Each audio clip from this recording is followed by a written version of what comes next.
Bilbo had loved maps. In his hall there had hung a large one of the country road, with all his favorite walks marked on it in red ink. Bilbo had gone to see the great mountains, to hear the pine trees and the waterfalls, to explore the caves, to wear a sword instead of a walking stick. And now Frodo began to feel restless. He took to wandering further afield and more often by himself. He looked at maps and wondered what lay beyond their edges.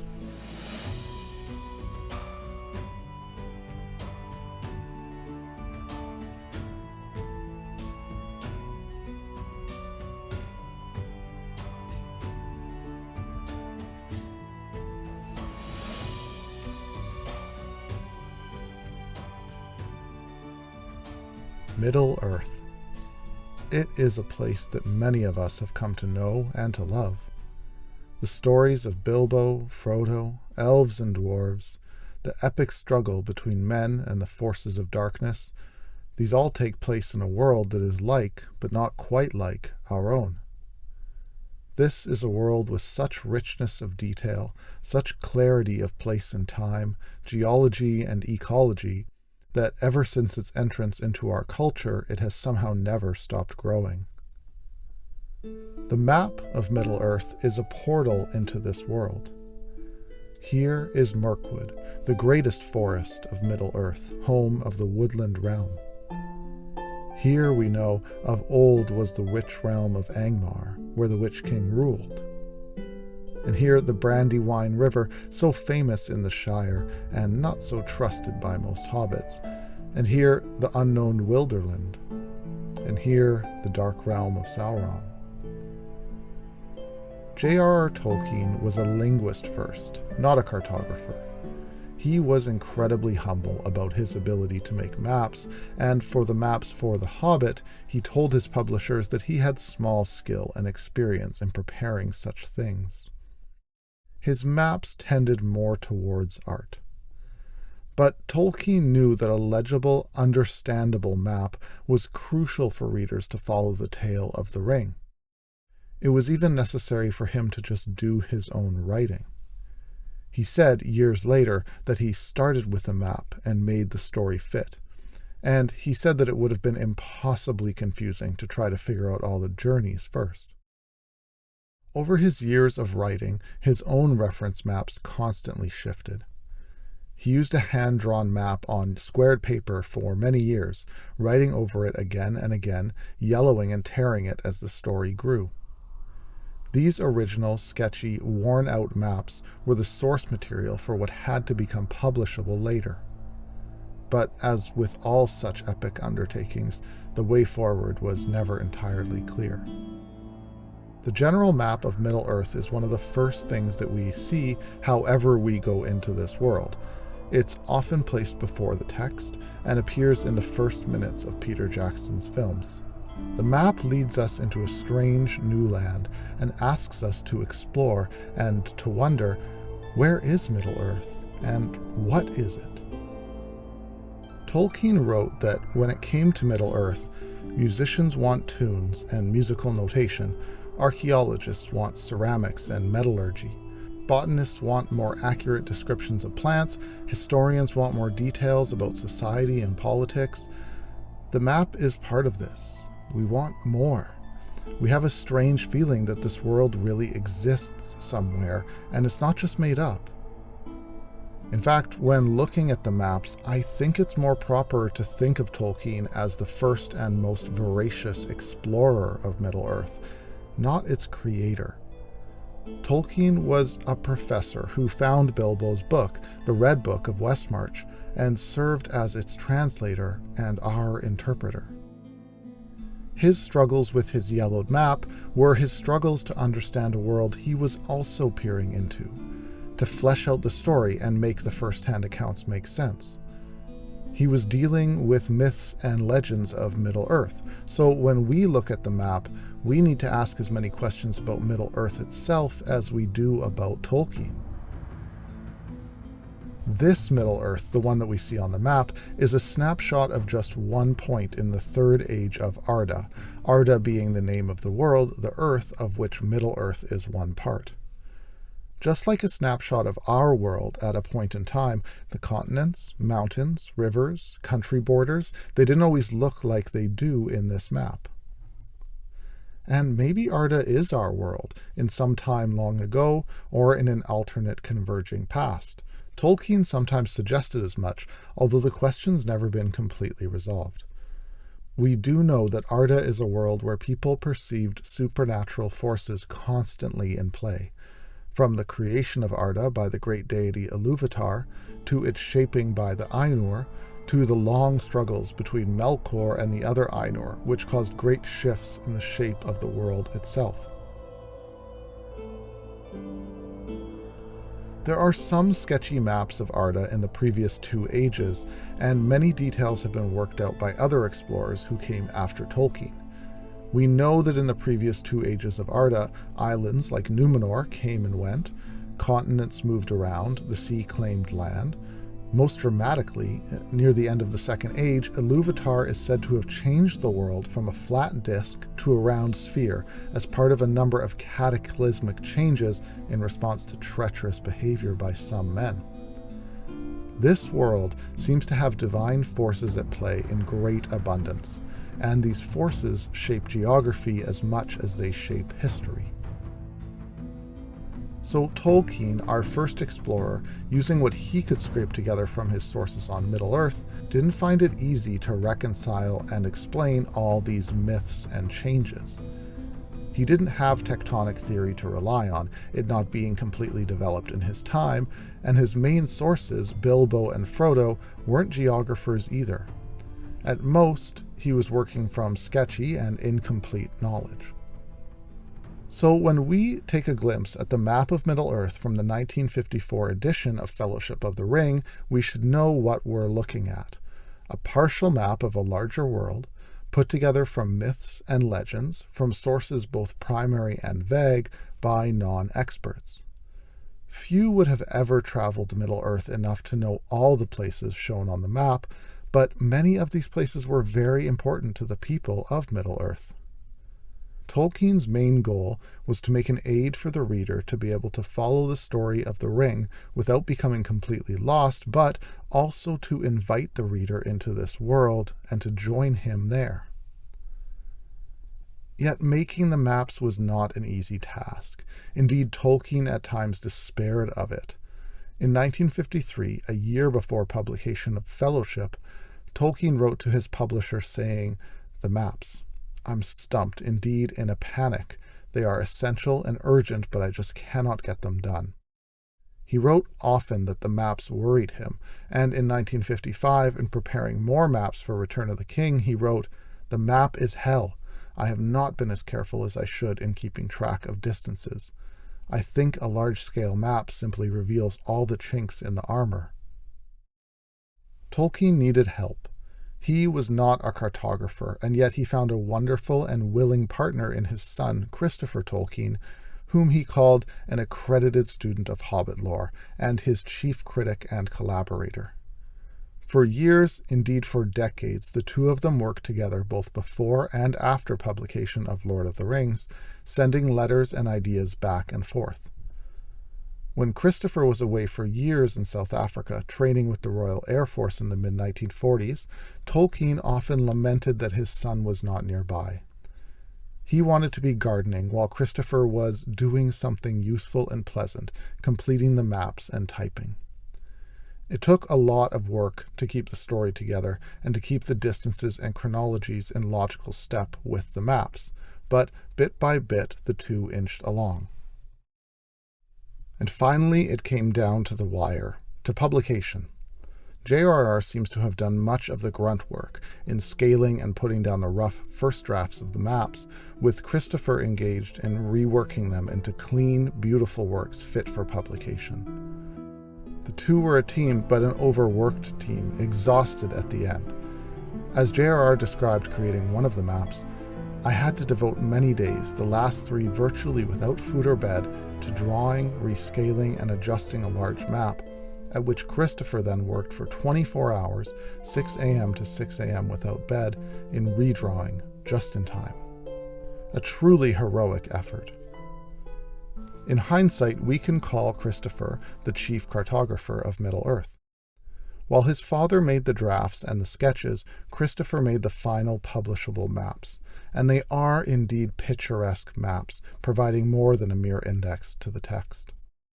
His initials lie in the corner of the maps, neat and precise.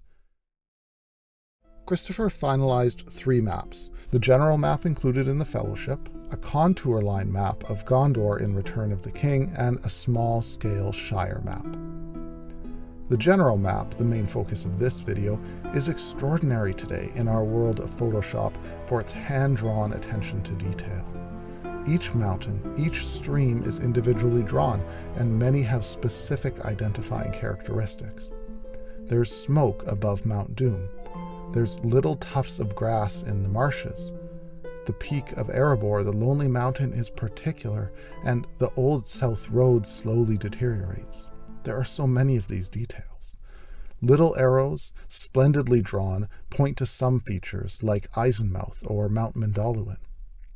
Christopher uses offset lines on the shores, a really nice effect to illustrate the water. Even the parts that are kind of messy or imperfect, like the label for Mirkwood cutting through the forest, doesn't seem like it's wrong. The map is somehow cozy. It's busy and complex, in places hard to read, but it's also inviting. It's not so professional as to be cold. This is something that could have been made by hobbits, busily snacking in a warm hobbit hole while adding details and telling stories. And that's such a beautiful part of this, because the maps aren't something outside the universe of Middle-earth. They belong inside it. There are many places on the map that are rarely directly named and that play virtually no role in Frodo's story. There's the Ice Bay of Forichel, the hills of Evendim, the river Elefnui, and places we do know are alluded to with tantalizing subtext: Erebor, the lonely mountain. Here was of old the witch realm of Angmar, Barad-dûr, the dark tower. This feels like a map of a real world, but a real world with a story to tell. The maps also admit that they don't have total knowledge of the world. The edges don't meet like with a world map. This is a land with fog on the edges, a place with unknowns still to be explored. There are even a few minor errors that Christopher later acknowledged, such as Harandor and South Gondor, which are basically a translation, or Forodwaith appearing distinct from the Northern Waste when they're basically the same thing. JRR himself mentioned that the Shire map slightly misplaced Buckleberry Ferry and Brandy Hall, but who can fault these small errors? In terms of design and feel, we don't know the Tolkien's inspirations or influences for sure, but we should bear in mind that both Christopher and JRR, being members of the British military during their lives, were well versed with military maps. We can even see echoes of this in JRR's use of a gridded map while writing. But the two clearly chose not to create the general map with that kind of military precision and style. So what kind of maps inspired them? Novels that came before, such as William Morris's 1897 book The Sundering Flood, probably played some role. Recognized as one of the first modern fantasy writers, Morris's map has similar themes, like showing mountains and forests by drawings, not just by shaded areas or names. E.R. Edison's Zimiamvian trilogy, published in the 1930s and 1940s, has maps that don't seem so far off either. Even maps in Gulliver's Travels from 1726 have some similar elements. Yet other fantasy maps, like the map of the Land of Oz from 1908, seem quite different. JRR definitely followed along with a picturesque and artistic style, while Christopher cranked up the detail and cleanliness. Just looking at this map after seeing some of the others I showed makes it even more astonishing. It's so engaging, crisp, and artful. You just want to dig into it. The more illustrative elements of the map certainly point to an air of revival of medieval cartographic traditions throughout these early fantasy works in general. All of these authors were probably influenced by the history of Western maps more broadly, particularly medieval maps like Mappa Mundi. While the Mappa Mundi are diverse and are very different in general from the Middle-earth maps, they do also use iconography and drawings of individual features. They sometimes have very strange geography, and they're full of descriptive texts. The Tolkien's maps don't go so far as to place animals on the maps, or full stories, or extremely detailed pictures, but we can still see echoes of older maps in their work. Their maps were clear and illustrative, with a strong dash of modern convention. And one of the sharpest deviations from medieval maps and towards that modern convention is their attention to scale. That is, more important things are not drawn larger, which is reasonably common in the Mappa Mundi, which are more conceptual than physical. Minas Tirith, Minas Morgul, Osgiliath, and so on, which play enormous roles in the story, are all squished together in physical space, and places that we basically never hear about are given large portions of the map. This is certainly a modern convention, and lends to the sense we have that the map should overall make geographic sense, which is something we don't really ask of the Mappa Mundi. And we'll return to this idea of geographic accuracy soon. The general map is large enough to afford a depth of exploration beyond the borders of the story itself. It was originally included as a large fold-out, which must have been breathtaking to early readers. Christopher redrew the map for Unfinished Tales in 1980 and made a few reasonable design changes that had probably been bothering him for years. The little messiness with the Mirkwood label is gone. There are more offset lines stretching out into the ocean. The small errors around Forodwaith and South Gondor are fixed. The lettering is a bit more neat and standardized, and some labels are moved around, and the compass rose has changed. This is the base for the version generally included in editions today. But in today's editions, you'll almost never see this whole map. It's just too big. Instead, the map is broken up into sections and printed on separate pages without color. These were a further redesign by Stephen Raw and are used across paperback and smaller hardcovers. The maps are still recognizable, but something has definitely been lost in the translation. The labels often bleed together, the clarity of the drawing is reduced, and the artistry is a bit lost. But still, the magic of the place comes through. The map always makes us think of the bigger world, the intricacy of this mysterious Middle-earth. It's rare then that we don't end up demanding more from this map than it provides, and asking questions that it can't answer. Some have actually called these maps bad fantasy maps, because they seem to disregard geological rules. Geographers have bemoaned the curiously right-angled mountains of Mordor, or the strange way that the Anduin River flows directly through a marshy low-lying area and then through another mountain range to the ocean.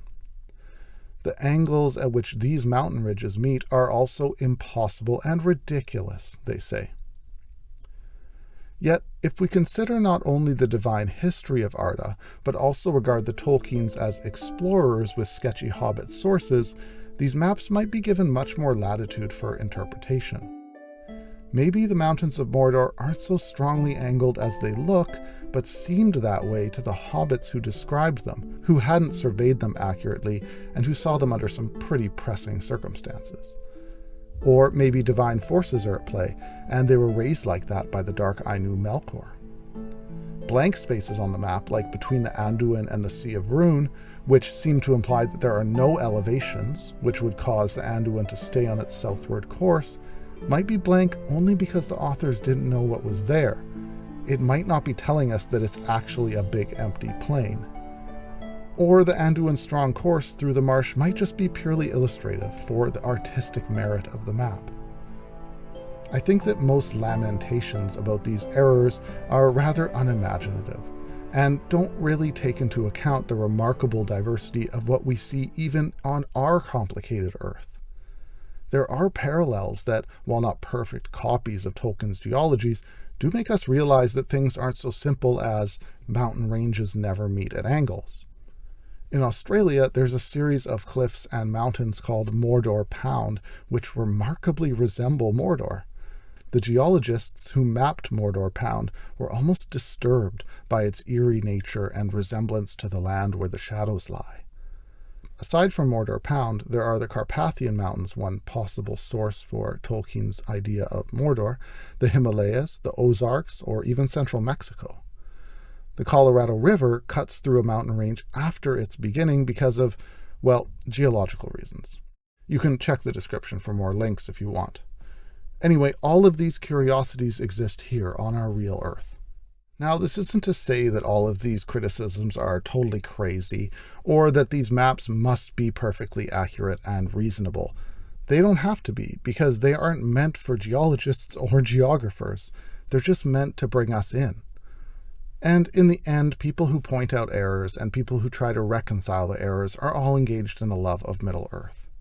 A great example of this love of Middle-earth's geography comes via Karen Fonstad, a geographer who published the Atlas of Middle-earth in 1981 after years of continual work delving into the mysteries of Middle-earth. Fonstad's work is incredibly detailed. She goes into the possible geological origins of different mountains and hills. She lays out battle scenes and troop movements. She creates detailed maps of the paths of Frodo and Sam going into Mordor. Today, her work is virtually acknowledged as canon and serves as the definitive source when it comes to working out the details of Tolkien's geology and cartography. Fonstad, like many of us, was clearly in love with this place and took joy in exploring its strangeness. Above all, the maps of Middle-earth are legendary maps not only because they meet their purpose to guide us through Middle-earth, but because they crack open a glimpse into this deep and complex world. Even the fact that we ask such complicated questions of this map shows that its purpose has been more than achieved. The maps have also been enormously influential. If we look at other very famous works, such as Robert Jordan's Wheel of Time or George R.R. Martin's Game of Thrones, there's no small resemblance to the Lord of the Rings map style. Whether that's individually drawn mountains, or an epic scale with many names, or the sense that the world goes on beyond what we can see, just the fact that almost every fantasy work must include a map is basically an homage to Lord of the Rings. Admittedly, maps do seem to have gotten more standardized today and don't always get that warm attention to detail like Christopher put into his maps. So when we look at the Tolkien's maps, Middle-earth is not a place quite like our Earth. It's a place where divine beings and powerful magics have shaped the continents, raised mountains, diverted rivers, and opened seas. It's difficult to know which rules from our world apply and which are broken in Middle-earth. It's also difficult because we don't know how accurate these maps really are, but that just makes us want to go further in and explore this world ourselves. The map is one of the very first things you see when you first open Lord of the Rings, or watch the films it spawned. You realize by looking at it that you're stepping into a new place, a place you've never been before, with edges and corners that are unknown and perhaps magical, with mysteries under every mountain and behind every name. Whether these maps seem logical or not are questions for those who have already fallen in love with Middle-earth. And together we can all, at least, appreciate the beauty of these maps and be thankful for the deep impact that they've made on our lives and our imaginations.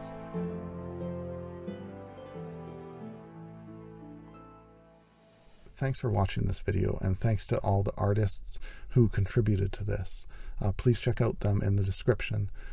And if you liked this video and you'd like to see more on Tolkien stuff, I'd love to do more on The Hobbit or other maps of Middle-earth, but please leave a comment and let me know. Thanks so much. Have a great day.